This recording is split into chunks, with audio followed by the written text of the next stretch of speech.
dito sa ating bansa.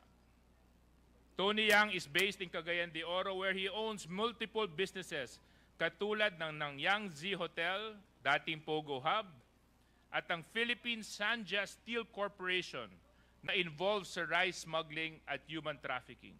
Siya din ang presidente at incorporator ng Oroan Incorporated, isang service provider for Shongwei Technologies na pagmamay-ari ni Alan Lim. Si Tony Yang din ang may-ari ng Alwana Business Park where several unlawful activities have been reported.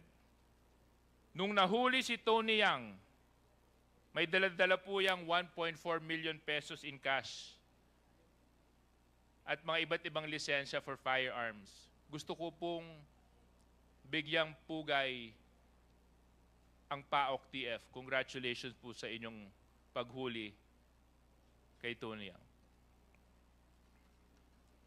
Tulad po ni Michael Yang, it would appear from reports that we have gathered in previous investigations that Alan Lim has a select number of associates whose names constantly and consistently appear in corporations that are owned by him or we have observed are actually connected to him. The most obvious figure in this network of companies of Alan Lim has built is his wife, Rose Nonolin. Sinundan namin si Rose Lin, follow the trail kumbaga, at isa siya na nagko-connect kay Michael Yang at Alan Lim. This is a known fact.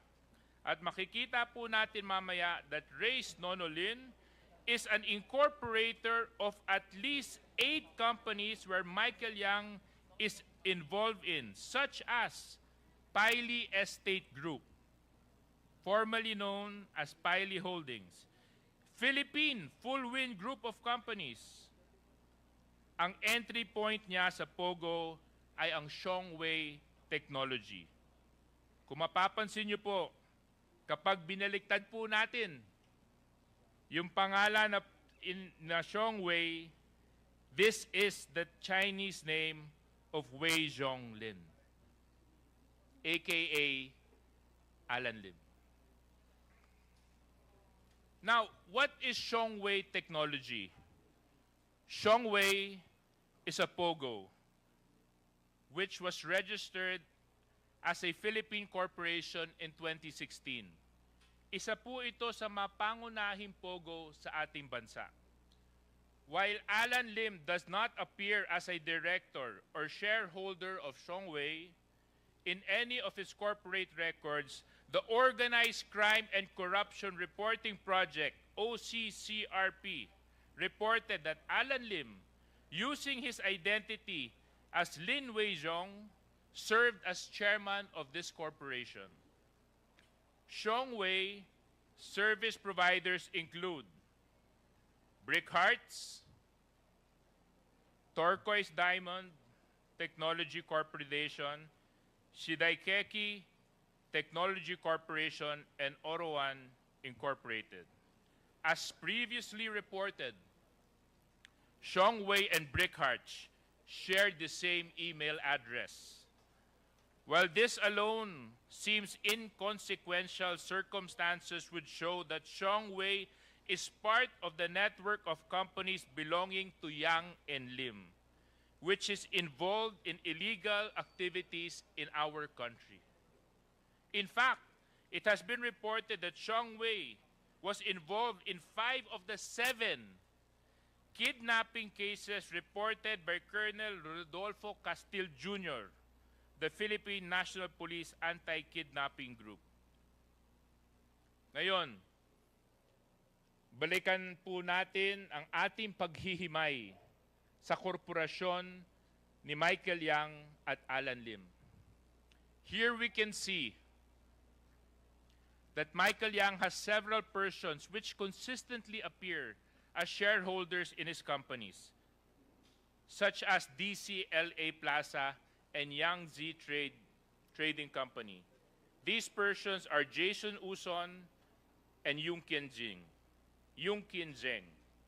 It would appear that Jason Uson, allegedly a Filipino citizen, consistently owns at least 60% of these companies in apparent compliance of our nationality requirement.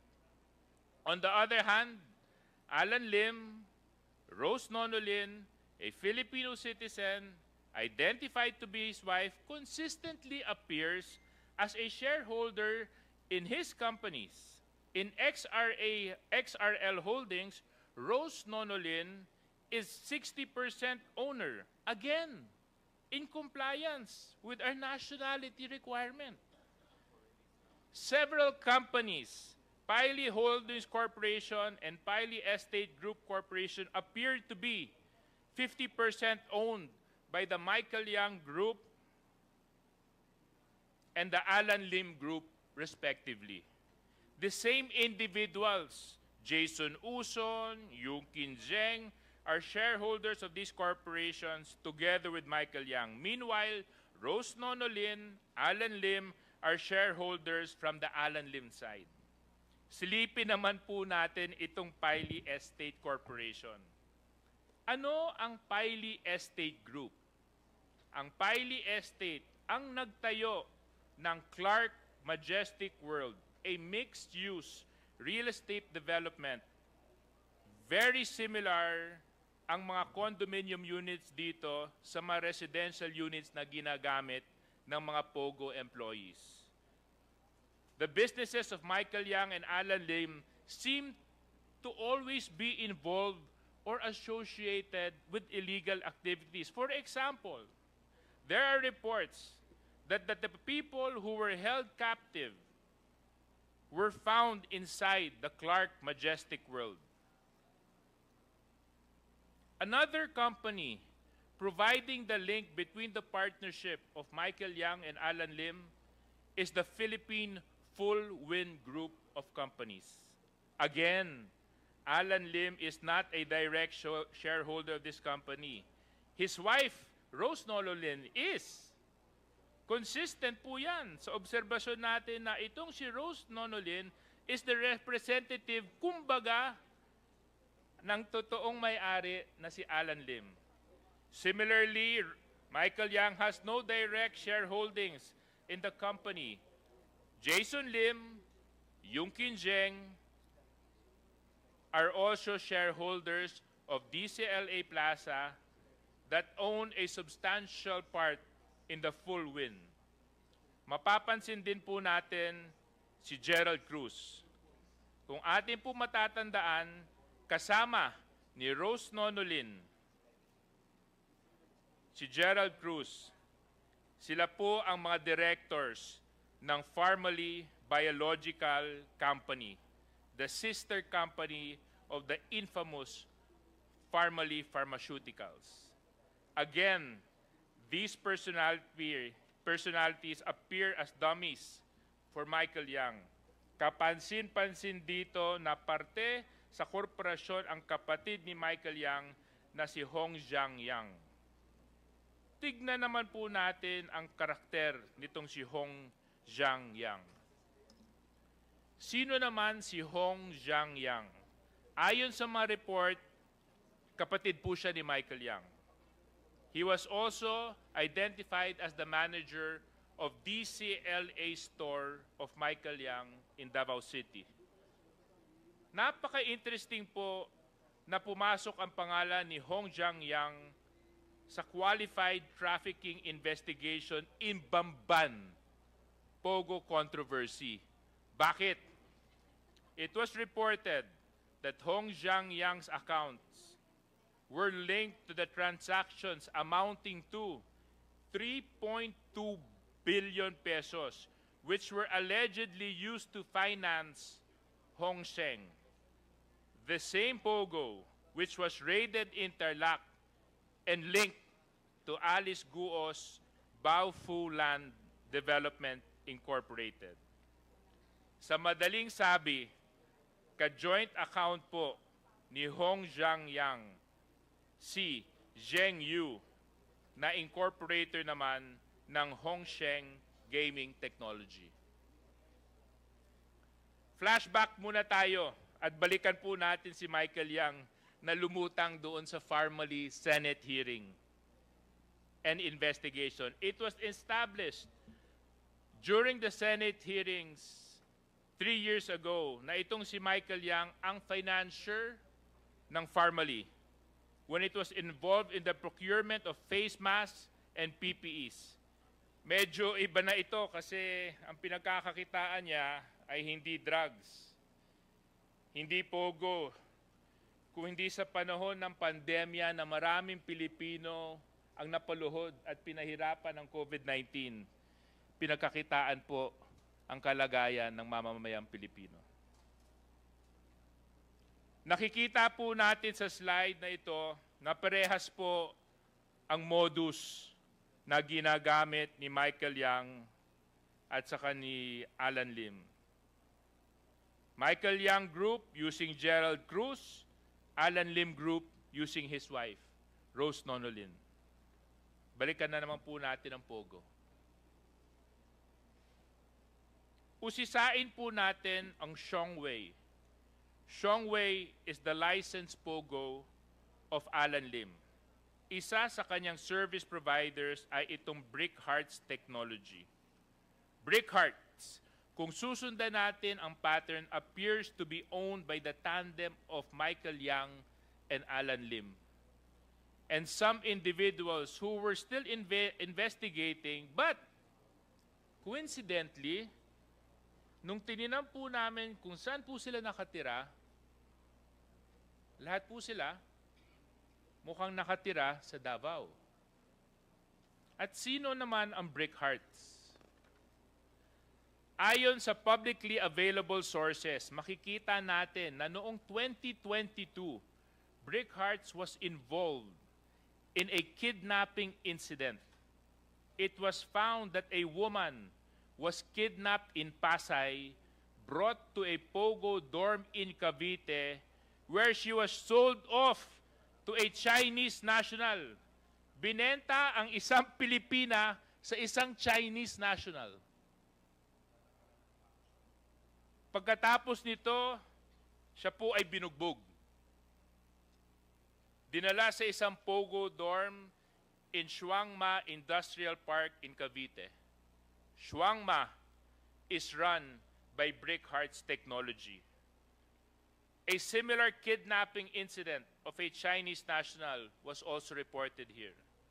Interestingly, Brick Hearts has the same address of Xiongwei Technologies, which is owned by Alan Lim. Di ba kabit-kabit na? Corporate documents of Brick Hearts were also found in the Pogo raid in Bamban, Tarlac. So makikita natin na habang itong Brick Hearts na based in Cavite, bakit ang papel nito ay matatagpuan at nahanap sa Banban?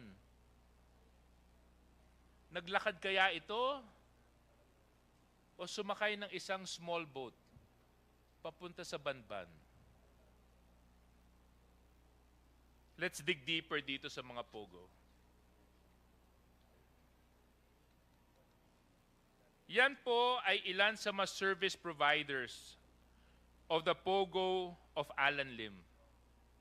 Turquoise Diamond Technology, Shiday Keji Technology, at Oroan Incorporated.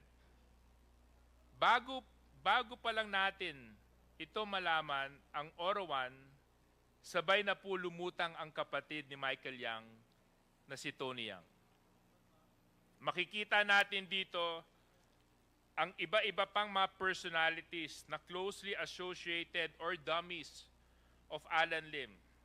Makikita rin po natin dito ang link ni Alan Lim sa kuya ni Michael Yang na si Tony Yang. Puntahan naman natin itong Orowan Incorporated.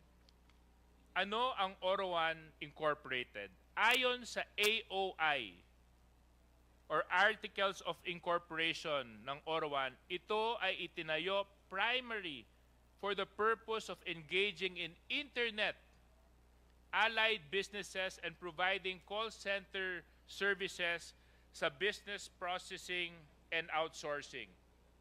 However, it was later found out that Orowan was a customer relations service provider of one of Alan Lim's POGO, which is Shongwei Technologies. Ayon sa mga news reports, meron ding unlawful activities na naganap sa Alwana Compound, Cagayan de Oro, where Orowan is located. Si Tony Yang ang president at incorporator ng Orowan. At dito makikita ang direct link ni Tony Yang sa kaibigan at close associate ng kapatid niya na si Michael Yang at Alan Lim. Balik naman po tayo sa ibang service providers ng Shongwei, ng Turquoise at Shidaikeji. Based on PAGCOR documents and records, Turquoise, Shidaikeji, and Orowan are service providers of Shongwei. But what is extremely suspicious here is the fact that two of these service providers, Turquoise and Shidaikeji, were found to be inside the Baofu compound sa teritoryo ni Alice GUO na ang pogo na ito ay ang Hongzhen Zunyuan. So ang tanong, bakit yun nandun? Dito po natin makikita ang grupo ni Alice GUO na pawang nasa same circle and networks of friends, si Alan Lim and Michael Yang. And as we know, ang Baofu ang kasunod. DS, sinuka mo ng tubig na malamig, baka nauhaw ka na. Now, I'm sure, given the current developments on Alice GUO, that we are all familiar with. Ang Baofu compound, it is the biggest POGO compound in Bamban, Tarlac, and owned by Baofu Development Incorporated. Baofu equals Alice. Uulitin ko po na several service providers of Alan Lim's Shongwei Technologies are linked to Baofu. Customer relations providers of Shongwei Turquoise Diamond Technology Corporation and Shidaikeji Technology Corporation can be found inside the Baofu compound. Brickhart's documents were likewise found inside the Baofu compound. Sino pa ang may link sa Baofu? Siyempre, ang Yang. Tingnan po natin ang next slide.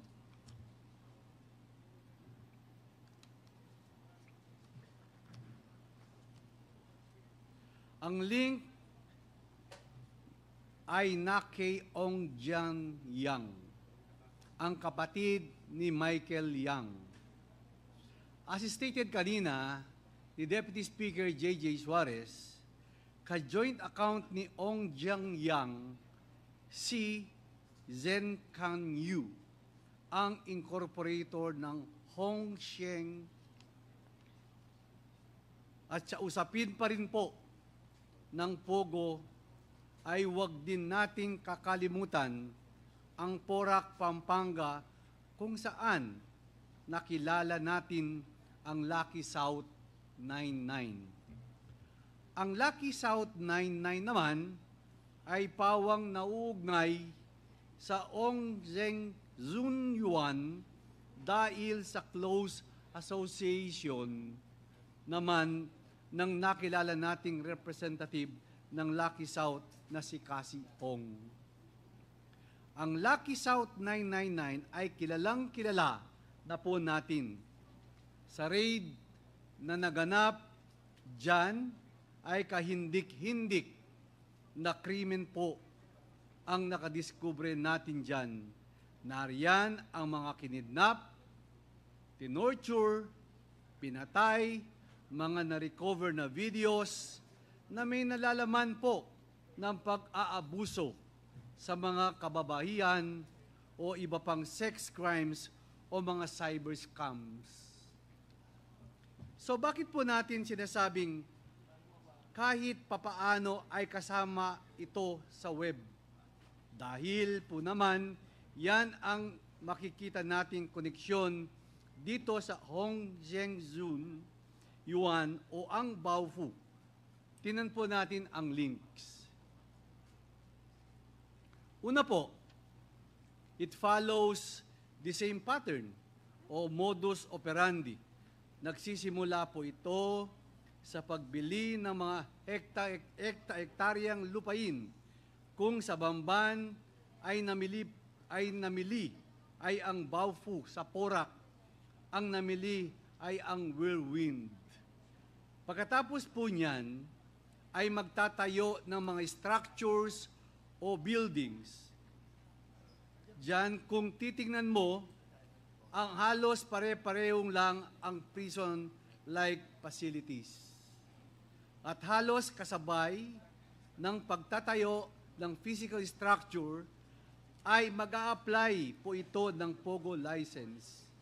Sa Banban, ito ang Ongsen o Zunyuan. Sa Porac, ito naman ang Lucky South 99. May mga links din po ang mga personalidad dito. Si Zhang Zi na taga Singapore, ang dating presidente ng Lucky South 99, ay napabalitang tumulong kina Alice GUO at Cassie Ong para sa stay nila sa Indonesia. Si Duan Ren Wu na nauugnay naman sa Whirlwind at Lucky South ay kay Cassie Ong ay namataan na kasama ni Alice GUO sa Indonesia. At alam po naman natin na kasama si Cassie Ong ang pamilya GUO abang sila ay nasa ibang bansa sa tangkang tumakas sa lahat ng nakakabit na kontrobersya nila dito sa ating bansa sa Pilipinas. Maliban sa mga links ng ganyan, ang mga nag-ooperate within the POGO compound sa Banban at sa Porac ay pare-parehong sangkot sa mga krimen na human trafficking, cybercrimes at kung ano-ano pa. Bakit po natin sinasabing kasama rin po dito? Kasi ganyan po ang criminal enterprise. Ang criminal enterprise as defined, it is a group of individuals with an identified hierarchy or comparable structure engaged in criminality activity. Balikan po natin sina Michael Yang, sina Alan Lim. Sa Pogo lang ba? Hindi po. Hindi lang Pogo at Parmali. May drugs pa po. May drugs pa po. Tingnan po natin yung next slide. The Michael Yang and Alan Lim group, as shown here, are linked to Golden Sun 999, which is significant because it connects us to Empire 999 na makikita natin mamaya na heavily involved pala sa mass land acquisition and drugs. Ang layo na po ang inabot ng mga korporasyon at mga krimen. At nakikita po natin na konektado pa rin. Relevantly, the connection lies in the interlocking directors or common incorporators, shareholders among these corporations. As mentioned earlier, Rose Nono Lim, the wife of Alan Lim, and Gerald Cruz and Lincoln Ong, known as associates of Michael Yang, were all implicated in the Farmally scandal. Both Rose Nonolin and Gerald Cruz are incorporators of Golden Sun 999 along with ID Taeyang.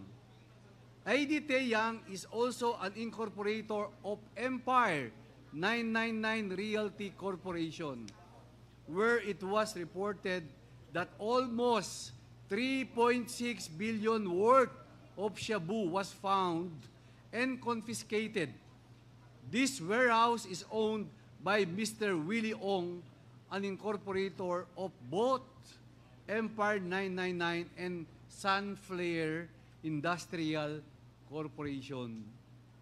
Lincoln Ong, who is also an incorporator of Farmally Pharmaceutical, and IDT Yang, who is an incorporator of Golden Sun 999 and Empire 999, are also both incorporators of Mexico 999.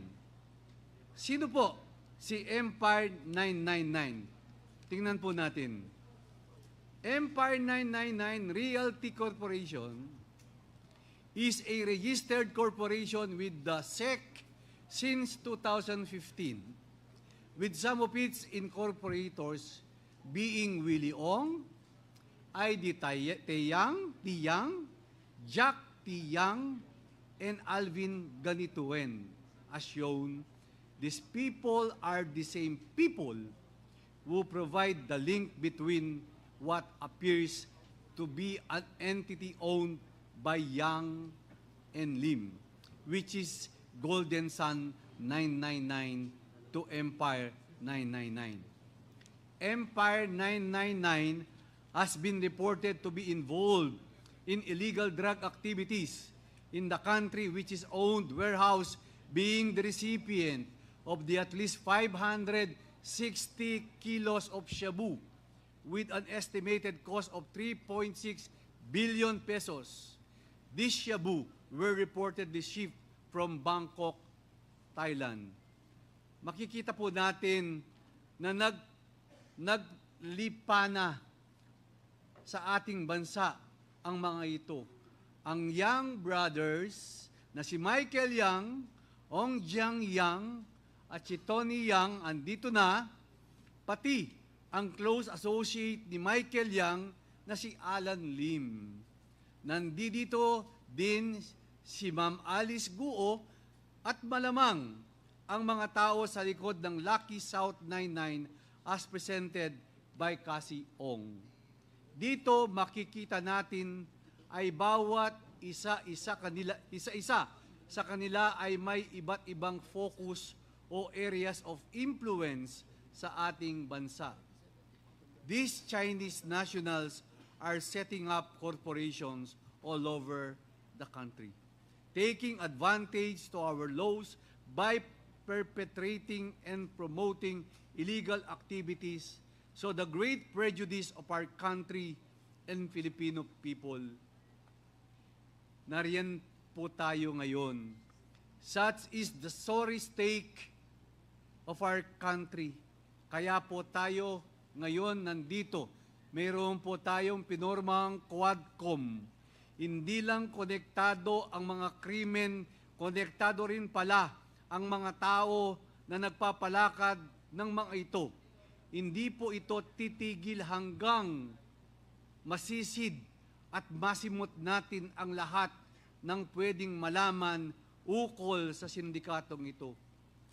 At kung paano nila nagawa ang pagsasamantala sa ating bansa upang magawa namin ang aming sworn duty at constitutional responsibility para mapalakas sa ating mga batas at maprotektaan ang lahat ng Pilipino.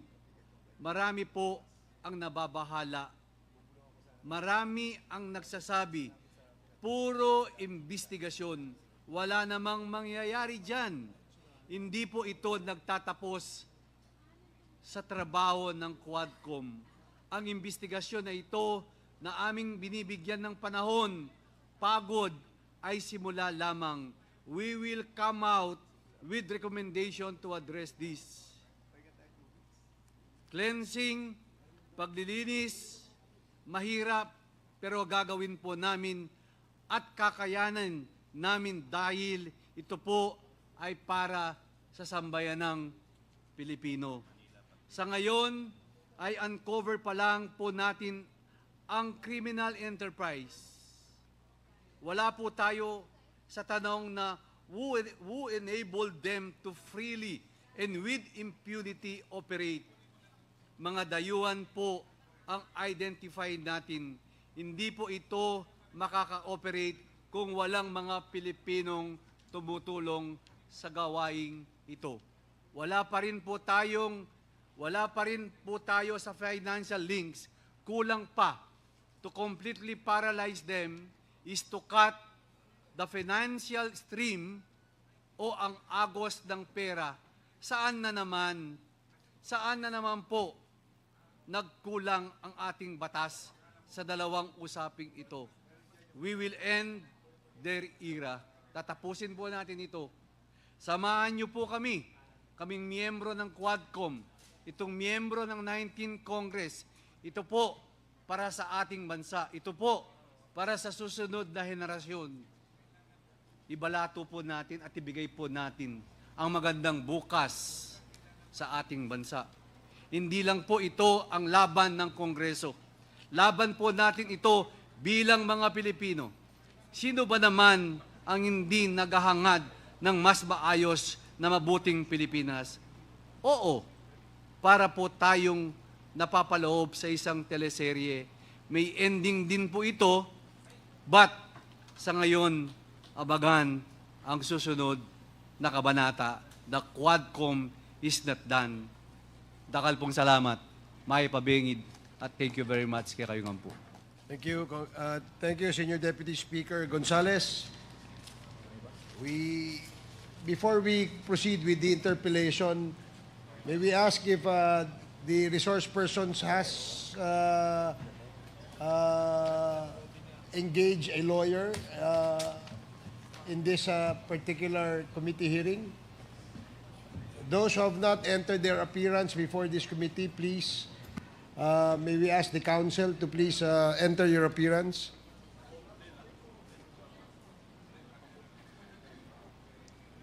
I am Attorney Micaelo Jaime Sires. I am appearing in behalf of Mr. Tony Yang. Tony Yang. Oh. Good evening, Your Honors. Attorney Nicole Hamilla appearing as counsel for Ms. Alice GUO under the same law firm of Attorney Stephen David, Your Honors. Are you the same lawyer that she engaged last week? Yes, Your Honor. Okay, thank you.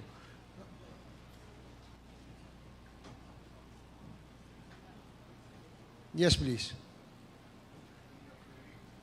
Page, can you please... Respectfully appearing for resource person Undersecretary Jose Gabriel Lavinia, Attorney Gabriel Enriquez, Your Honor. Okay, thank you. For those of you who are here tonight for this committee hearing and have not taken their oath yet, COMSEC, please administer the oath. Yes, thank you. And even those, yes, please. And please raise your right hand. Do you solemnly swear to tell the truth, the whole truth, and nothing but the truth in this public inquiry, so help you God? Yes?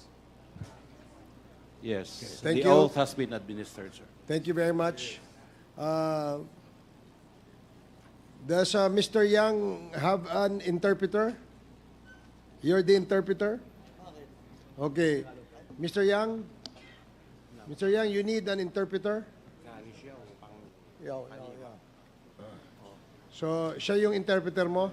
Siya, ha? Siya. Okay, thank you. Now, we'll proceed with the interpellation. The first to interpolate is, let me just get my list. The first in the list is Congressman Rog Gutierrez. You have 5 minutes, Congressman Gutierrez. You're recognized. Thank you, Mr. Chair. Mr. Chair, as much as we would like to interpolate si Mr. Yang, I'd like to clear a few things po, especially in light of the matrix with some of our resource persons from last time. Because I think of note talaga po sa ating matrix is that it seems to be a parallel operation. Nakita po natin na yung first parts of our Quadcom were only scratching the surface. Itong mga POGO operations pala happening in parallel is only the initial, and it's the lower level actually. And now we're moving up. But before we move on with Mr. Yang, I just have a few questions. Kasi nga po, nakita natin, parallel po based on the matrix. For example, I'm sure there are many more POGO operations, pero parallel po yung sa PORAC and yung sa Bamban. So that, Mr. Chair, I'd like to direct my first question to Ms. Ong and to Ms. Guo. Ms. Ong, you said before that kilala niyo po si Ms. Guo. Tama po ba? Yes po, Mr. Chair. And in what capacity po yan, Ms. Ong? Nakilala ko lang po siya dahil kay Wesley Go po. Si Wesley Guo is supposedly your boyfriend po. Tama po, Mr. Chair. Yes po, Mr. Chair. And you've met Wesley Guo how po? Somewhere in Binondo po. In Binondo po. Pero si Wesley Guo, the brother of Alice Guo, Mr. Chair, may I direct my question to Ms. Alice Guo? You mentioned po you lived in Tarlac for most of your life po. Tama po ba? Yes po, Mr. Chair. So from age 0 to, you claim to be 38 po, no, Ms. Guo? From 0 to 38, talagang residence po ninyo is Tarlac. Yes po. Have you at any point in time found yourself in Binondo? Binondo, never naman po ako tumira sa Binondo. Never tumira. But you visited Binondo po ba? Yes po. For what purpose po kaya yan? Minsan mamasyal, minsan may bibilhin. Opo. Okay. So from there, would you have an idea of the circumstances surrounding the meeting of Miss Ong and your brother, si Wesley? Sorry po, one more time po. May idea po kayo kung paano nakilala si Wesley, si Miss Ong? Wala po, Mr. Chair. So sariling lakad niya po yun, yung sa Binondo, and then they met. Yes po. Okay. I direct my questions again to Miss Ong. So you say you're in a relationship with Wesley. Ano po yung birthday ni Wesley Guo? February 23. Feb 23? Yes po. That would peg him, what year po? 1990... wait, bilangin ko lang po. Mr. Chair, do we have anyone who can confirm the date? Because my data says otherwise. I think... Perhaps, Mr. Chair, I can ask the Bureau of Immigration. They might have the documents po, no? Mr. Chair, directing my question to the Bureau of Immigration, anong birthday po ni Mr. Wesley Guo based on his Philippine passport?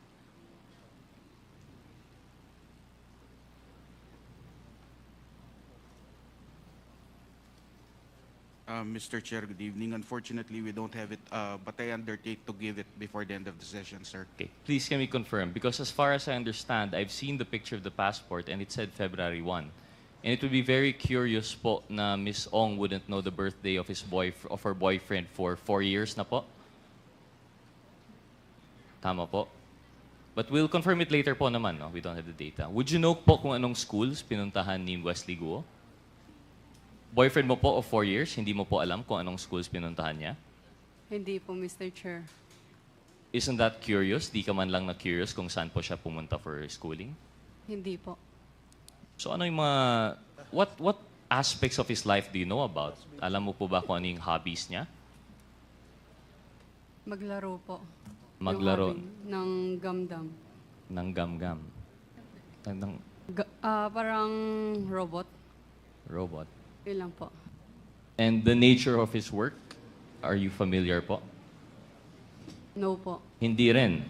So as supposedly a couple from 2020 or 2021, hindi mo po alam yung school niya, hindi mo po alam yung interest niya, and I'm pretty sure hindi mo alam yung birthday niya. So that's what I'm trying to point out here, Mr. Chair. I do not believe in the story that Miss Guo and Miss Ong know each other through the brother. In fact, I believe the matrix more in which what binds them is their work relation through Mr. Duan Renwu and Mr. Xiang Jie. And in fact, I would, if there's anything that I would change to the matrix, I would say that dapat si Duan Renwu and si Xiang Jie should be in the middle between the two because he is the link that binds. Because, Mr. Chair, I'd like to ask again, between the two, between Baofu, which I think, Ms. Guo, ano po yung relation po natin sa Baofu? Your Honor, after po ako nag-divest, wala na po kami relationship. Oh, but prior po, you were an incorporator. Prior po, Baofu, landowner. Okay, landowner po talaga. So, Baofu, may link po tayo kay Ms. Guo. Kay Ms. Ong naman, admittedly, incorporator ng LS99 through Mr. Duan Renwu. So we see, ito na po yung sinasabi ng matrix na parallel operation. We have here two owners of yung supposedly, yung land-owning corporation, which will eventually lend to the POGO, of which they are still actually a part of. Yung si Mr. Duan Renwu, if I remember, is ninong po ni Ms. Ong. Is that correct, Ms. Ong? Yes po, Mr. Chair. And admittedly, si Mr. Duan Renwu, kilala rin po ni Ms. Guo. Is that correct, Ms. Guo? Your Honor, nakilala ko po siya through Cassie Lee. Through Cassie, allegedly. You met Cassie through the boyfriend na hindi niya nga mabanggit kung anong school or anong birthday. But admittedly, you know si Mr. Duan Renwu, who you were seen together abroad when you escaped the Philippines. Is that correct, Mr. Chair? Mr. Chair, na-met ko po siya nung sinama po ni Cassie sa amin. Oh, pero kasama po ninyo abroad. Indonesia po ba yan or Malaysia? Hindi po kasama. Na-met ko lang po siya dahil sinama po ni Cassie. Dahil doon. And Mr. Duan Renwu and Mr. Jiang Chen naman, paano mo po kilala, Ms. Guo? Siya po yung nag-arrange ng hotel nyo, di ba? Your Honor, hindi ko po kilala si Jiang Jie. Hindi nyo po kilala. Pero in-arrange lang po yung hotel nyo. Hindi po siya nag-arrange ng hotel namin. Hindi ko po siya kilala. Hindi niyo po kilala. Okay, we'll come back to that. So si Mr. Duan Renwu and si Xiang Jie, na president of LS99, dito po natin nakikita in parallel po yung nangyayari sa kanila. And why I find it hard to believe, for example, yung kwento ni Ms. Ong na kilala niya si Ms. Guo through the boyfriend, di naman lang masubstantiate. And kay Ms. Guo naman, although this might be hearsay for the committee, pero ako po personally, I hope you'd understand, di po ako naniniwala sa story na kayo po ay sa Tarlac from 0 to 38. Actually, Mr. Chair, can we ask the committee if naka-ready po yung photo? It was already shown before, pero yung class photo po ni Ms. Guo. Secretariat.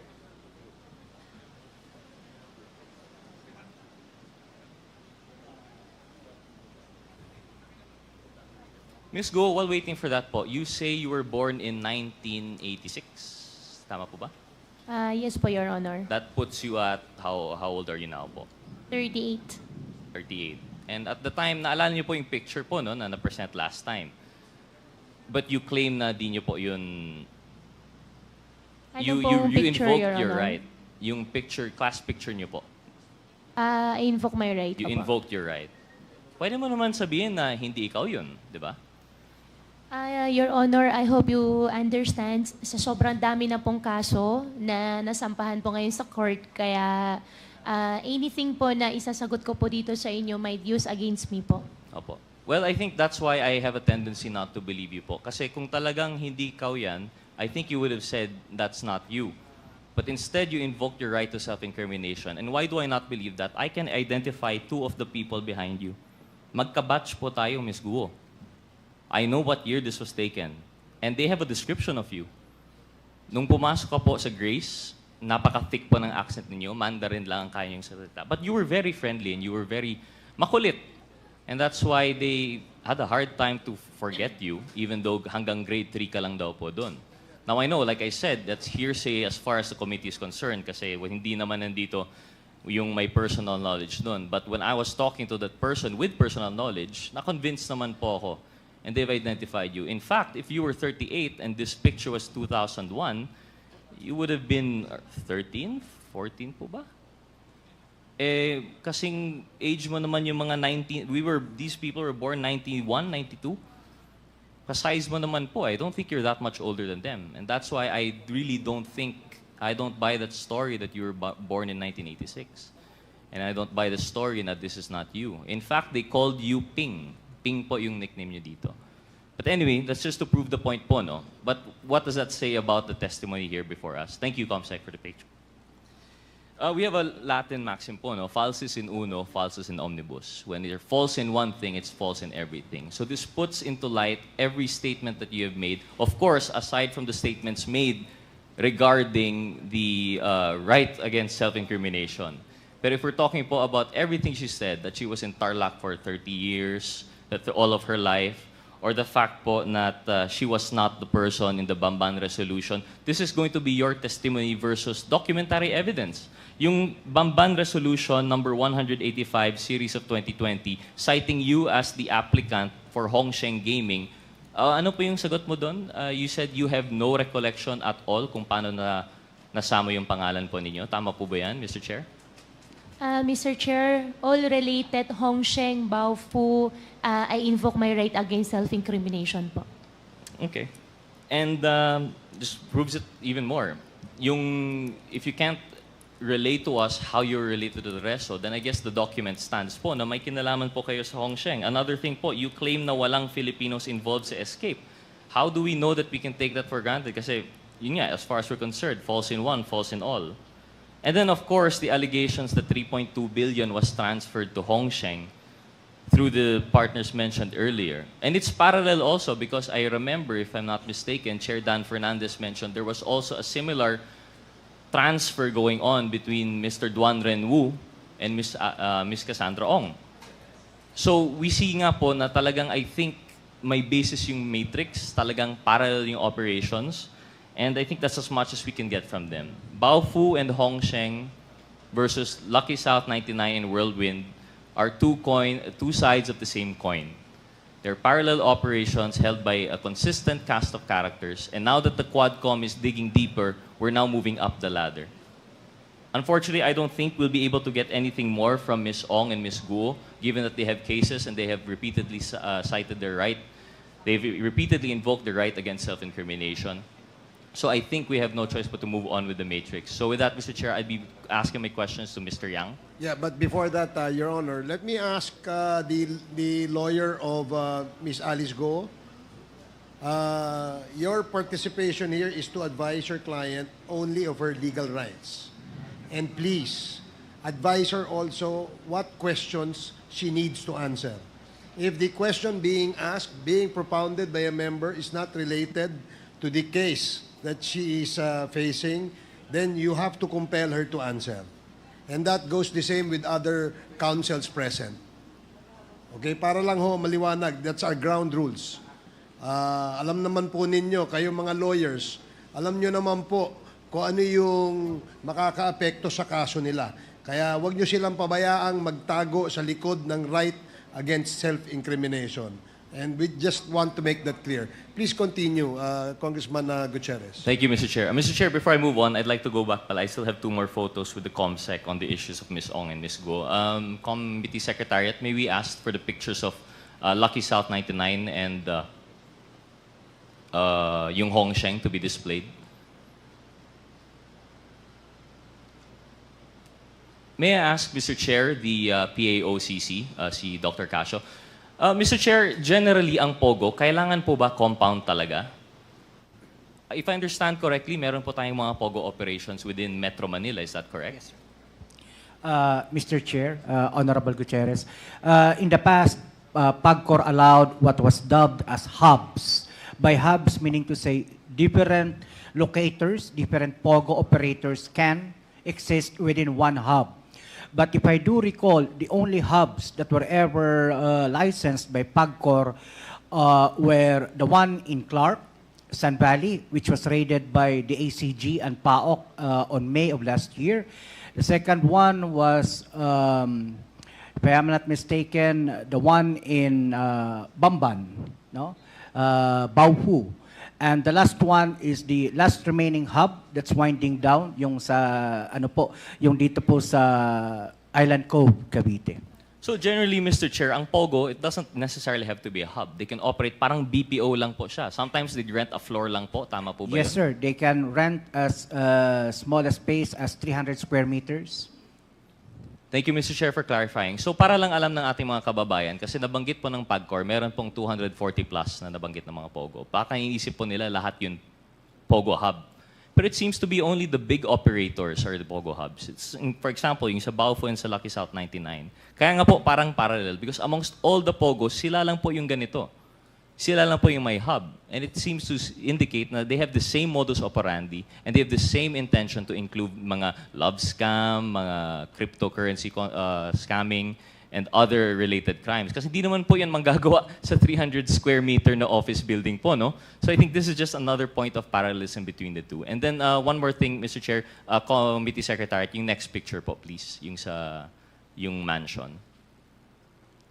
Ms. Ong, Mr. Chair, is this image familiar to you po? Yes po, Mr. Chair. Can you explain to us ano po yung nakikita natin sa picture? Nakita mo naman po, is that your house? Yes po, Mr. Chair. Ito yung mansion po ninyo sa Porac? Opo. Mr. Chair, can we, for everyone to see, can we have the picture again?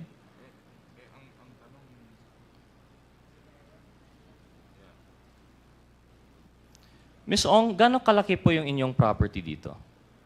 Tama po ba? That's like a little massage house in the middle of the lake behind the bigger mansion proper. Tama po ba, Ms. Ong? Lahat po yan, bahay po. Wala pong massage. Wala massage. Yung gitna. So Yes lahat po. yan bahay. So yung gitna. Opo. So gano'ng kalaki po itong property nyo? Yung lot po is around 3 hectares po. 3 hectares yung lot. And Yes all po. of this at the tender age of 24. Would you care to substantiate how you made your money out of this? Lahat po yan na-inherit po ba, Mr. Chair? Mr. Chair, I invoke my right. You po. invoke your Pasensya right. na po Of course. kasi meron pong kinasa sa akin. Kasi nga po, kahit yung reasoning na binigay mo last time na 35 million per month, hindi rin yun tama eh. Kasi at 35 billion per month na you would make out of the 70,000 hectares that you were renting out, that's only still just 35 million, which wouldn't account for the billions of worth. Sabi niyo po, wala po kayong inutang to make yung phase 1, phase 2, phase 3, not including itong mansion po ninyo. Because the truth of the matter is, based on the reports, if we're to believe, this is actually bahay ni Mr. Duan Renwu. Hindi naman po ito sa'yo. You're going to invoke your right or you're going to deny it, that's fine, Ms. Ong. But I'm just presenting it for the facts that the unbelievable story of rags to riches at 24 through inheritance from your mom, based on nothing more than the right connections at the right time, parang sobrang unbelievable po. We are more inclined to believe these parallel operations in which at the center is Duan Renwu and everyone else going up. So with that, Mr. Chair, I'll conclude na po yung kay Ms. Ong and kay Ms. Guo. I'd like to go on po as we go up with the ladder kay Mr. Yang. Thank you, Committee Secretary, for the picture.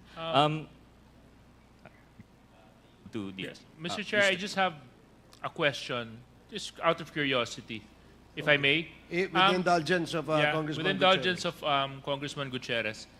Comsec, pwede mo ba maibalik ulit yung bahay ni Ms. Cassie Ong?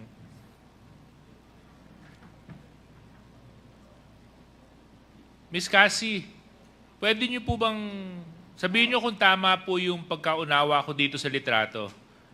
So meron pong lake at yung bahay po ninyo ay yung nasa gitna. Tama po ba yun? Can you go back? Hindi, yung bahay po, yung bahay, Comsec.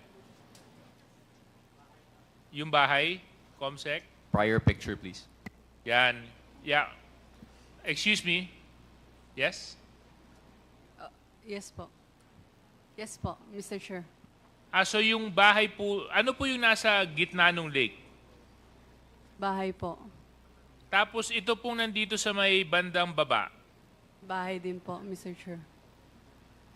Oh, so you have a house within a house? At tapos yung nandun po sa ibabaw niya na parang kulay puti na I don't know how you describe it. Parang ano ba yan? Is that also a body of water? Garden po yan, Mr. Chair. Garden. Okay. Yeah, itong lake po ito is man-made or natural? Can I consult my lawyer po? No, I mean, it's actually whether it's Man Lake po, Mr. Chair. Ha? Man-lake po. Man-made. Man-made. Gaano kalalim po yung lake? Hindi ko po sure, Mr. Chair. Thank you very much. I'm just trying to figure out kasi yung figures na binanggit ni Kong Rods. At medyo kinakwenta ko po kung magkano aabutin to. Kasi kung man-made po yan, Chairman, at saka kung gaano kalalim at yung lawak, tapos nice to live there. Thank you very much, Mr. Chair. Okay, please proceed. Thank you, Mr. Chair, and I agree with the good Deputy Speaker. Kaya nga po yung punto na natin doon, yung 35 million nga, kulang na po yun for phase 1, 2, and 3 of Whirlwind. Paano pa kaya yung 3-hectare lot with mansion na pinakita po natin? But anyway, the bright side to this, with the efforts of the Quadcom, I believe the proper cases have been filed against the parties, so we can leave po yung parallel operations on the ground. Doon na lang po yun. We leave it to our good partners in service executive branch. But yeah, moving on, Mr. Chair, I'd like to ask now si Mr. Tony Yang. So, Mr. Yang, magandang gabi po. Mr. Yang, kayo po ay nakakapagsalita ng Tagalog, English? Kunti. Kunti. Kunti, marunong. Konti marunong. Pero conversational, halimbawa, pag may mga events po kayo, you can have a conversation, pwede po kayong makipag-usap sa mga tao. Pag may dinner, mga ganon. I think it's better you using English. Yeah, it's better. Better using Yeah, English. yeah, Okay. better. Mr. Yang, good evening. So you can speak better in English. Are you able to have a casual conversation in English? No, actually, I am the interpreters. You're the interpreter right now. But my question stands. Is he able to have a casual conversation in English, Mr. Chair?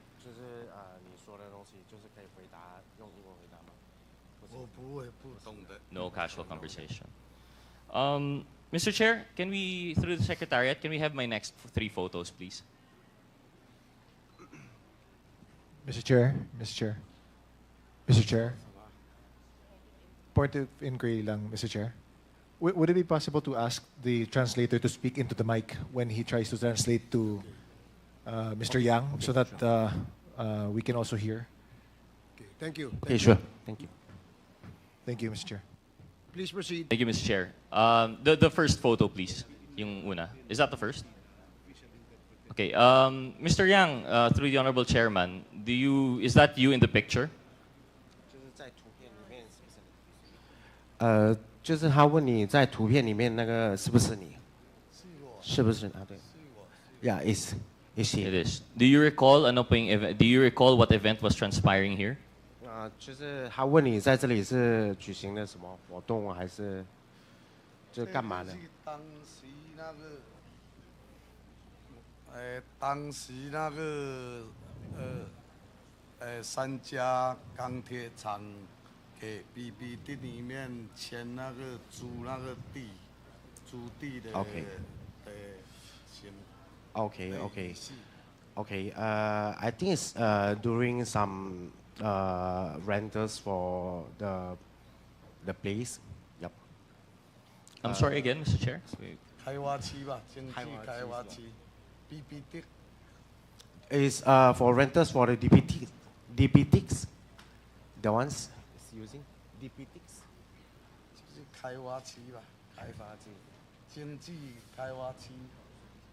经济开发区。有经济开发区。Mr. Chairman, point of clarification lang, Mr. Chairman. With the indulgence of Congressman Gutierrez. Yeah, with the indulgence of Congressman Raj. I believe the translator is the son of Michael Yang. Are you the son of Michael? No. Tony Yang? No. You're not Actually, the son. no. I come from PAO. What is your? You're from PAO. Yeah. So you're the translator of the PAO, not of Tony Yang. Yeah, it's Sige, not you Tony can proceed. Thank you so much. Please proceed.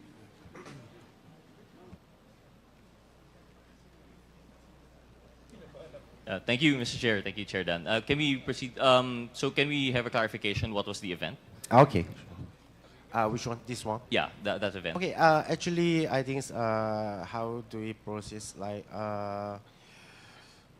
maybe he will rent us the place, and then for he was renting a place. Yeah. So is it right to say this was a signing of a memorandum of agreement? Yep.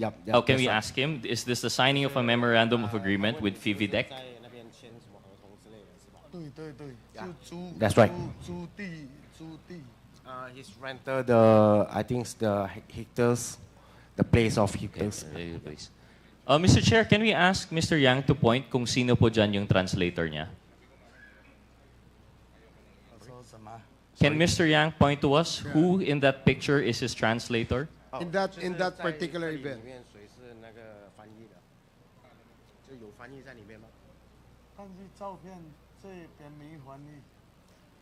Don't have any translator inside.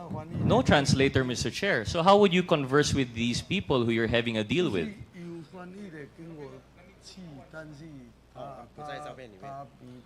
I think she have a translator, but the translator is not in the pictures. Not in the picture. Okay. Mr. Chair, can we have the next photo, please?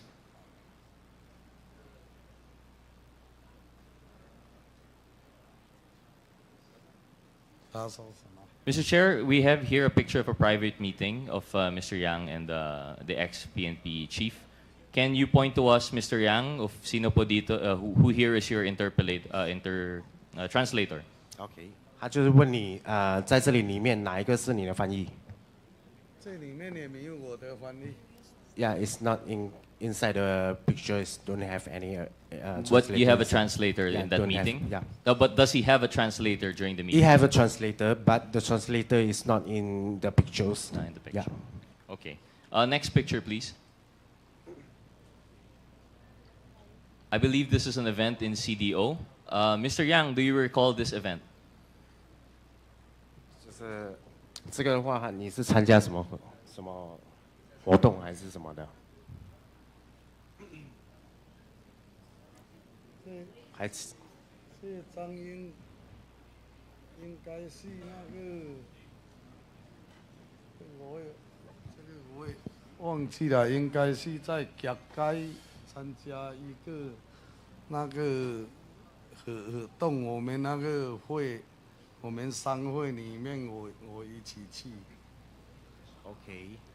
But I think it's already long time ago, and then he's not remember well, and then yeah, it's okay. Thank you, Mr. Chair. To refresh yourself, this is, I don't know how you could forget this. This is a dinner with the president in CDO. Can you point, Mr. Yang, who is your translator in this photo? Okay, 就是他想让你指一下哪一个是你的翻译。Mr. Chair, this is not a post photo. There was no opportunity siguro for the translator to be told to step aside. You could be seen you're having dinner. This is very conversational. Surely your translator must be here, Mr. Yang. I didn't see the translator. No translator. I have difficulty believing after how many years in the Philippines that you are unable to carry a conversation. As the pictures have provided, I believe that you, Mr. Yang, are able to speak Tagalog, Bisaya, or English, one of those languages in which you could talk with all of these people you're having meetings with. Okay, 就是他意思是说你在这里生存了差不多20几年嘛，然后就是说你肯定懂一些大家乐语或者是英文之类的，不然的话你要在这里怎么生存，怎么去跟他们沟通？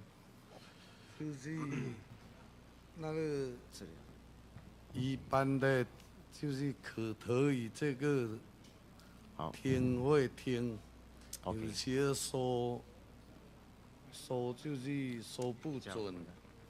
Okay, I think he explained it. He can just listen some Tagalog, but just Kontilang, and then maybe if he want to speak, just Kontilang too. Yeah, but for hearing, it's okay for that. Yeah, maybe he will understand it. Thank you, Mr. Chair. We have no way to prove that na lang po, no? So we'll just take what he said for granted, but I just want it on the record that these photos show no translators on. Before I proceed with my questions of Mr. Yang, I'd just like to inform Ms. Ong that your boyfriend's birthday is February 7.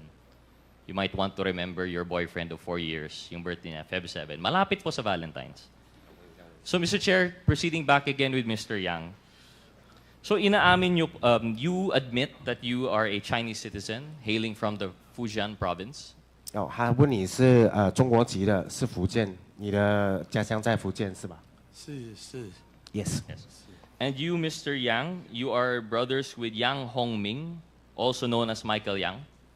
就是你是杨洪明的哥哥和 Michael Yang 的哥哥是吧？兄弟。是。Yeah, right. And you're also brothers with Yang Hongjiang, is that correct? 就是杨洪江也是你的兄弟是吗？对对对。 Yes, right. Mr. Chair, can Mr. Yang tell us where his brothers are now? 就是他问你，就是说问你的兄弟都在哪里？现在目前是在哪里？我上就是听他们说，杨洪明说是在泰国，他有一天就是我跟杨洪明都没有联系，有一天他有打电话过来问我这边怎么问我，就是打电话过来吧。我问他在哪里，他说他在泰国。 在泰国是吧？哦，在泰国，好像是在泰国。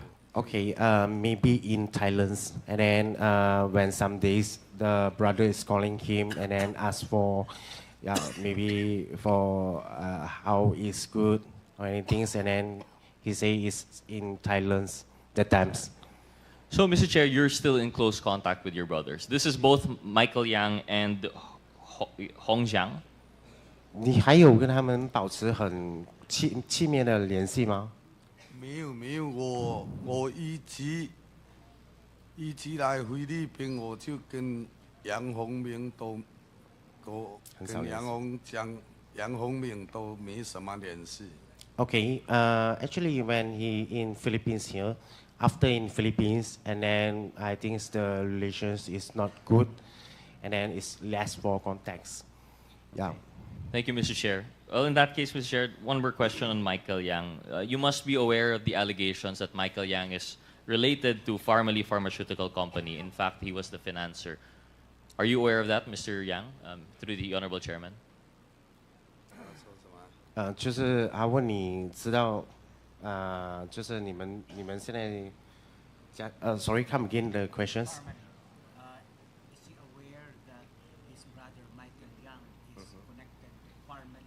Oh, it's connected.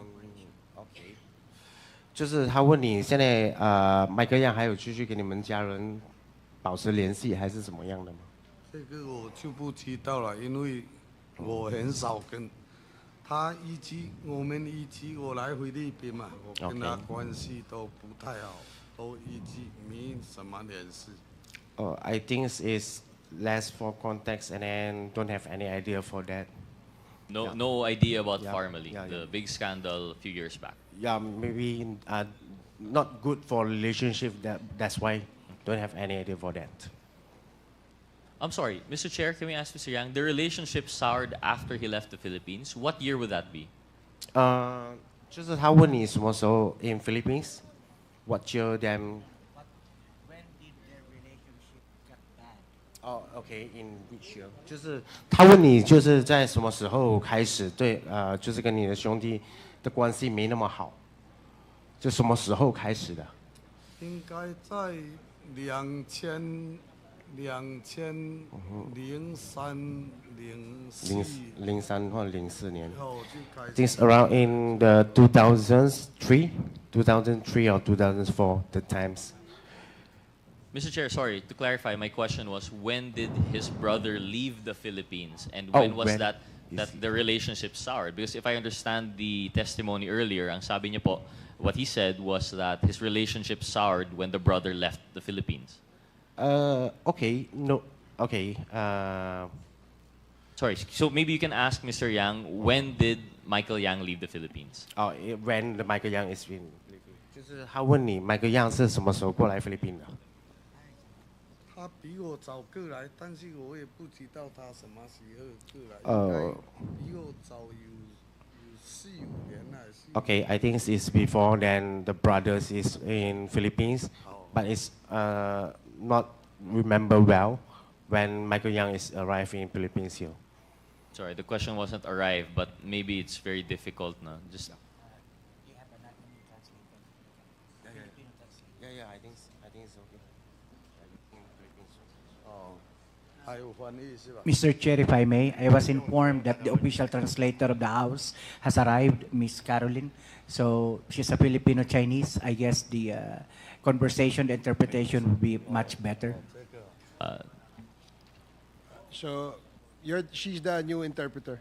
I was informed by the Secretariat, Mr. Chair, that she is the officially designated translator of the Quadcom for this purpose. Okay. I was hoping that she could help us translate what the translator is saying. Thank you for coming here. Chairman, Mr. Chairman. Yes, Congressman I Fernandez. think Tony Yang understand what we are talking about. You laugh. Now we don't understand. Okay, Mr. Chairman, before we proceed, may I ask Attorney Casio, I hope you, with the indulgence of our members, no? Attorney Dr. Casio, your group apprehended Tony Yang, am I right? This was a joint operation with the Yes, Bureau of I know. Immigration, Your Honor. But during the apprehension, you were talking with Tony Yang, am I correct? Not necessarily. The Bureau of Immigration agents read him his rights, Your Honor. So, nagkakausap sila? Narinig niya nag-uusap sila? Yes, sir, I was there. So, nakakapagsalita siya ng Tagalog? Naiintindihan niya Tagalog? Tumatango po siya. Yes, yes. So, we don't need to interpret anymore kung naiintindihan ni Tony yan. Ikaw, intindi aming salita? Oo. Naiintindihan mo kasi sumasagot ka eh. Di ba yung kanina when we were talking, I noticed lang Tony Yang. Tony Yang, makinig ka. Makinig ka. Kasi kanina lang, may joke si si chairman and you laugh. 刚才我们的主席 alam mo, Tony, ako, artista ako I know who's acting or not Ha? Tony, makinig ka sa akin. Naiintindihan kita. Naiintindihan mo ako, di ba? Konti. Okay. So, yung mga salita namin, naiintindihan mo, tumatawa ka, smile ka, sumisimangot ka. Di ba? Kita namin Di ba? And we will be reminding you. Remind namin ikaw. Pag ikaw hindi sabi totoo dito, ikaw contempt, kulong dito. Ha? Yan. Naiintindihan niya Naiintindihan mo. Huwag mo na kaming pahirapan para mabubilis yung communication. Mr. Tony Yang, we're not here to pin you down. You just tell the truth. When we heard you talking in the Senate, I heard you. Naiintindihan mo Sinasabi mo lahat Sinasabi mo lahat, open ka. So there's no more denying of trying to translate anything anymore. Huwag ka na mag-translator. Intindi mo lang, umuho ka lang hindi. Ask your lawyer, okay? Intindi? Ay, nako. Okay, 他们说你只要说出真相，然后其实你不用那个翻译来帮你翻译的，因为你能听得懂他们在说什么，所以你只要回答是还是不是，然后你可以问你的律师，这样就可以吗？我真的很多听不懂。There are a lot of things that I cannot understand. Kasi Tony, 21 years ka, 2001 ka pa dito. 24 years ka nang nakatira dito. Imposibleng hindi mo naiintindihan ang mga sinasabi namin. Di ba? 24 years ka na. Gusto mo sabihin ko kung ano yung flight number ng eroplano na sinakyan mo dito together with your brother, Ho Jing Yang. Sabay kayo, di ba? Nakasakay sa eroplano, dumating dito sa Pilipinas. Tama, mali? Tama? Okay. Ang galing nito. Sige, go ahead. Okay. Rog, kindly wrap up, please. Okay. Sige, Mr. Chair. Well, siguro I'll just conclude na lang po with the question on the brothers. Now that we have a proper translator, I'm hoping. Mr. Chair, I'd like to repeat the question earlier. Mr. Chair, Mr. Yang, your brother Michael Yang, what year did he leave the... when did your relations sour with Michael Yang? OK，请问一下，你跟您大哥的弟弟呢？你跟弟弟的关系什么时候就是开始没有那么好？我们我来菲律宾呢，我哥来菲律宾呢，差不多3-4年，我们就很少。就关系都不太好。Okay, so I have come here to the Philippines for around 30 years, and from that time, our relationship is not that good already. 30 years, but you have businesses with your brothers, Michael and Hong Chang. Is that correct, Mr. Yang, Mr. Chair? 但是您跟你的兄弟有开业，这是对吗？开什么业？开业，跟他们一起开业。没有啊。没有开公司吗？没有，他们做他们的，我做我的。No, I don't have any partnership or company together with them. I only do my own business and they do their own business. Can you explain to us your relation with Michael and Hong Chang in relation to the Yangtze group of companies? 能不能跟我们解释一下你跟您弟弟还有红厂的关系？就是根据这个杨子的公司。杨子。Yes, I believe there's Yangtze Group Trade Co., Yangtze River Economy United Development, Yangtze Pharmaceutical Group, Yangtze River International Group, HK Yangtze Group International, Yangtze River Pharmaceutical Group, Yangtze Rice Mill. I think you like the word Yangtze. 这个杨子的公司有很多集团，对吧？那没有，不是。不是吗？因为这些都是跟他们一起开业，对吧？不是。No, it's not. No, it's not. I'm not involved. I'm not involved. Not involved. Thank you, Mr. Chair. Going back, Mr. Chair, to your birth certificate, you admitted that this was not authentic. OK，关于你的出生证，你承认过，这个出生证不是真的，对吧？对。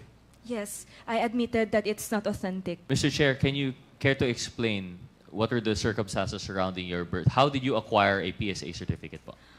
请问一下，您是如何得到这个出生证呢？我过来菲律宾应该，差不多2-3年，我爷爷弄来给我的。So when I went to the Philippines, 外公。Okay, when I went to the Philippines around after 2 to 3 years that I came to the Philippines, it was my grandfather, specifically my maternal grandfather, who helped me come up with this birth certificate. And you acquired this birth certificate to, I would assume, facilitate your purchase of businesses and land in the Philippines? 所以你有了这个出生证，就是为了对你开业比较方便，对吧？对，当时我爷爷给我说，就是给我做这个，我想他有给我说以后就是可以长期在菲律宾发展，可以做那个申请营业执照，可以买房子这样。Okay. Buy some properties. Okay. So during that time, it was my grandfather's plan or maybe decision, so that if I plan to open up a business here or to develop here in the Philippines for the long term, I would be able to use this. And also, for example, if I want to buy some lands or properties and also to gain some business permit, I would be able to use this birth certificate. Mr. Chair, at the time that you acquired this PSA birth cert fraudulently, you were 34 years old, is that correct? 34. 当时你获得这个出生证，你是34岁，对吧？我也忘记了，反正我到家园差不多应该是大概3-4点，我爷爷弄给我。反正那么久了，我也大概应该是我去那边2-3年还是3-4年。Okay. So I have actually forgotten my exact age when I got that birth certificate. But what I know is that it was around 2 to 3 years that I came here to the Philippines that I was able to get that birth certificate. Yes. Well, based on records, if it's to be believed, you fraudulently acquired and registered your birth at the age of 34. So at that time, you were already of legal age, and your maternal grandfather, couldn't have coerced you. You acquired a fraudulent birth certificate of your own volition, Mr. Chair. OK， 当时你已经34岁了，所以你有这个权利为自己做出决定。比如说，你知道这个出生证是假的，所以你可以就是为自己这个出生证而愿意还是不愿意做出这个出生证。当时我过来这边刚开始，我也什么都不会说吧。但是我外公自己的亲人哦，他弄这个，他帮我弄这个。我想他是想我在这边就是可以长期在菲律宾发展下去吧，应该是也是为我好吧，哦。Yes, because I do not know how to speak English, so I am not aware of what will happen with the birth certificate. But what I know is that it must be my grandfather's decision to get me the birth certificate, and because he's thinking that I could develop long-term here in the Philippines. Okay, thank you. Mr. Chair, just a final questions before I yield to other interpellators. Are you aware of Filipinas 168 Shopping Mall, Inc. in 168 Shopping Mall. 请问你对这个168的商场很熟吗？168商场。不知道。你不知道？我不熟，不知道。I'm not very aware of it. It would show in the records that Tony Yang, Antonio M. Lim, and Yang Hongjiang are incorporators. 在我们的记录，这些记录里面说出 Antonio M. Lim 还有这个杨洪江，他们都是业主，或是他们都是这些的领导总经理。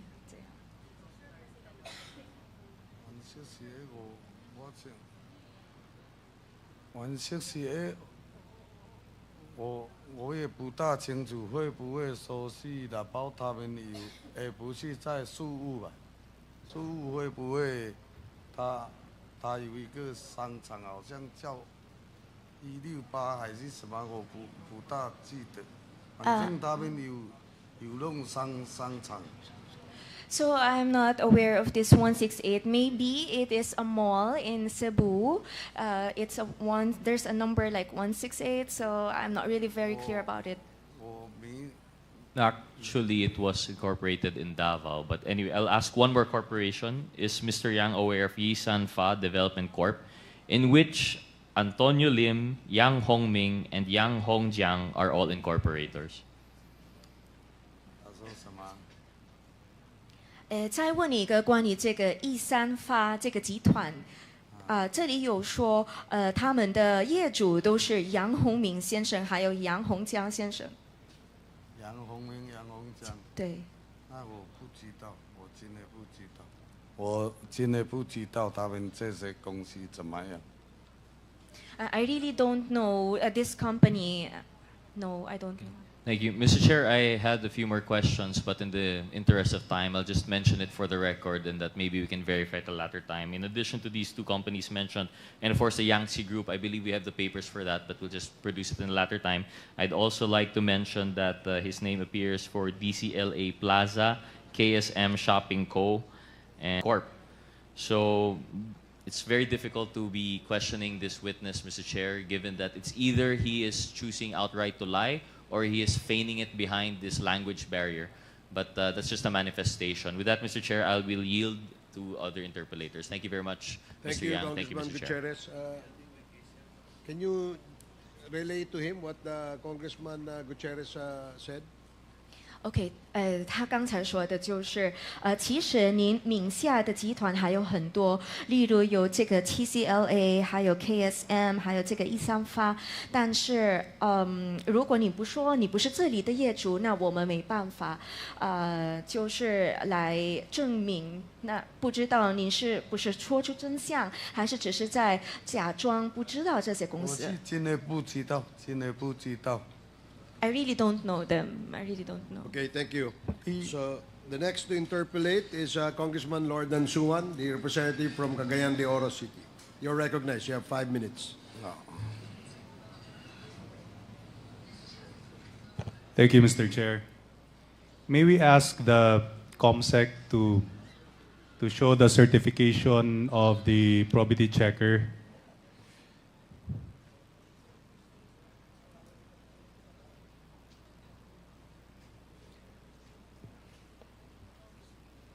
There was a certification issued to Ms.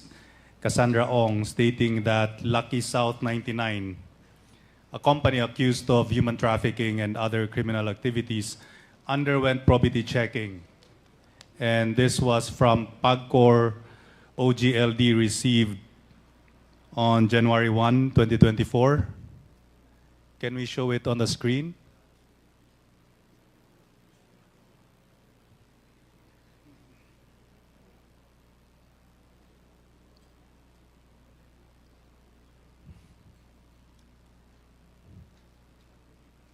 So last Quadcom hearing, I asked PAGCOR if those who underwent probity checking were actually legal POGOs, and they said that all of those who were given the certification were legal, and those that were passed through were the illegal ones. So my question is, how come Lucky South 99 was given a certification from our probity checkers?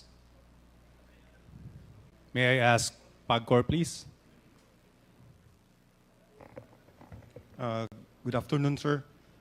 I'm Brigadier General Villanueva, the SVP for Security and Monitoring Cluster of PAGCOR. Your Honor, to answer your question, the probity check certificate is only one of the requirements in their application. But during the course of their application, since some of these documents have not yet been submitted to us, we coordinated already to the law enforcement agencies because we suspect that something illegal is happening inside a big compound, which is not the registered or the location of the address that they applied for. I don't understand, sir. So you're saying that you issued the certification, or you mean the probity checkers issued the certification for Lucky South 99, but they were still able to operate illegally? So there were other buildings which were not checked? Yes, sir. No, sir. Actually, the exact location of their application is very different from the one that was raided, sir. The one that was raided composed of at least 42 buildings. Hindi po yun, sir, yung in-apply nila. Kasi yung dati nilang Lucky South outsourcing company, iba yung location niya, sir, physically. Okay, so you're saying that that's the reason why they were able to pass the probity check, because the site in the location was there was no illegal activity in that site, but in the different sites where they conducted their illegal activities, the probity checkers were not able to check them.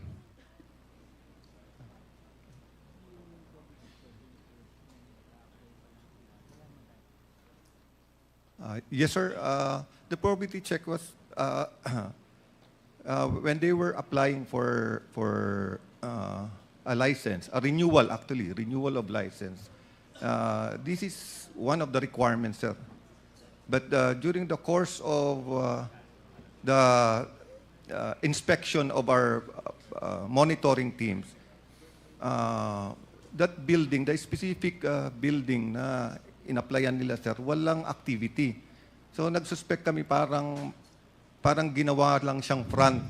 Then why did the probity checkers issue this certification if they found nothing there? They shouldn't have issued the certification in the first place, and they should have looked for other places which could have been the areas where they were actually conducting their activities. Sir, the probity checking includes only the checking of the incorporators, not the actual office building. So there is another group which examines the actual office building. May I know what the name of this group is? We have, sir, for PAGCOR, we have the PAGCOR monitoring team, which is under my shop. So you're saying that after granting accreditation or license to operate, the PAGCOR monitoring team conducts site inspections? Your Honor, we did not, we denied the application for renewal of license because of some illegal activities that we suspect that these are connected to the bigger, I mean, it's like a hub, which is located also near the, supposed to be the building that they applied for. Let's go back to the probity checkers, because I'm still bothered why Lucky South 99 was able to get a certification. So what are the checking mechanisms used by the checkers, or what are the parameters which the checkers operate to ascertain the honesty and integrity of the applicant company?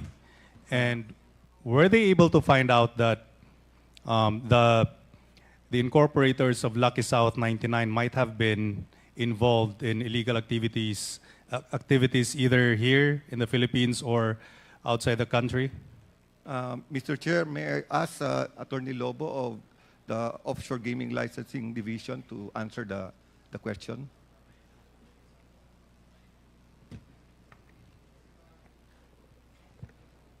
Your Honor, to put clarity, the probity checking or probity checker issued to Lucky South 99 is limited to the incorporator during the application process.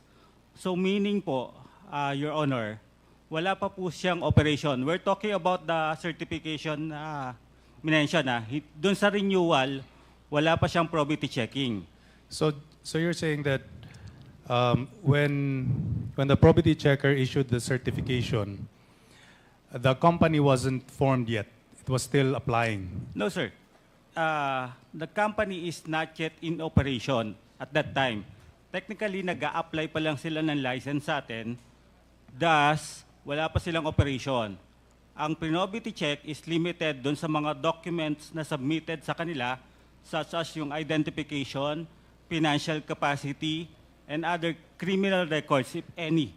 Were any of the incorporators of the applicant, Lucky South 99, involved in criminal activities, whether here in the Philippines or outside? Your Honor, during the probity check, none. None? Yes, sir.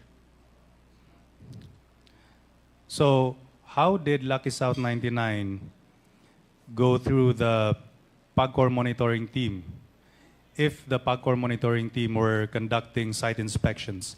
And may I know how they conducted the inspections? Who were the inspectors and what was the result of the inspection? Your Honor, as early as August 2023, continuous yung inspection ng namin dyan, ng PAGCOR monitoring team, at least twice a week on the average. And then hanggang October, nag-expired na yung license niya. So yung physical location nung pogong yon is very different from the other building. Kaya lang na-report namin sa mga law enforcement agencies yung malalaking building na yon, sir. Kasi one time, yung PMT ko, pina-check ko yung malaking grupong, yung malaking mga locations na yon. Pagdating nila doon sa may gate, hinabol sila ng mga armado.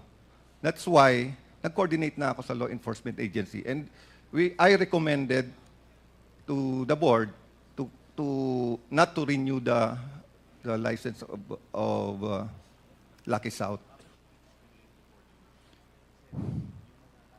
With respect, sir, I still think there is a problem with your monitoring, considering that you're not able. If you say that you're only able to inspect the area where they should have been, and they're able to get away with illegal activities, then there is something wrong with your monitoring, because you still are not monitoring the place where you should have watched. Your Honor, if pertaining to Lucky South license was issued to Thai Court building, which is different to the one that was raided, yung merong mga illegal activities. Ang minomonitor po ni PAGCOR at ng aming PAGCOR inspection team or monitoring team is yung license.